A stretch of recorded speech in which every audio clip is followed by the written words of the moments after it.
Around the end of April, we were approached by a team from BBC Scotland, led by Mark Daly from BBC Television Scotland, supported by Cathy Long from BBC Radio Scotland, and later Liam McDougall from Panorama. Mark Daly, in writing, confirmed that 2 programmes had been commissioned. We worked very closely with them, providing all sorts of written documentation that we had, and we had a lot of it. We had many, many discussions. The team came down to Shropshire to visit Anne and Hollie on the 4th of June this year. Everything was going well.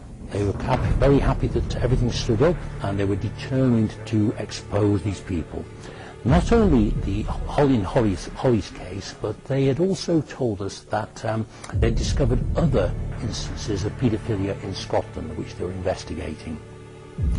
On the 10th of June, both Anne and I received a call from Mark Daly in some distress, telling us that he had bad news for us. He had been blocked from doing not only Hollie's story, but any story about paedophilia.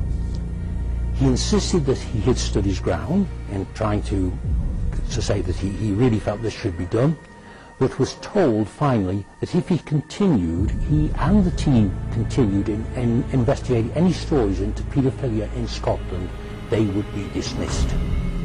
I said to Mark, I said, who told you? Give me a name. Who's blocked you? Who stopped you? This is too big for names and everything like that.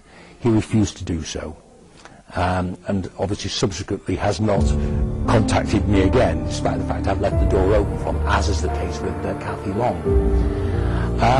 In that time, I've been actually trying to find out what happened about this, because I've stressed what kind of person would actually want to prevent the investigation of such horrific stories as Hollie's.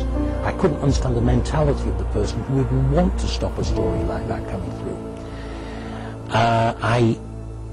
I've written several times to the Director General, Mark Thompson, and I've also, and failing to get a reply from him, I wrote to the head of the BBC Trusts, Michael Lyons.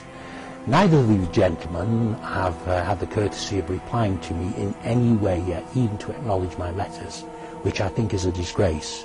Instead, I did get a letter from the head of the legal department, Mr. David Larner, who has suggested that I put it in the form of a complaint, much as if I'd been moaning about swearing during the soap.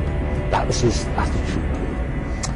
I refused to do this, and I said, no, I want Mr. Thompson to answer the question. He has the ultimate authority of the BBC.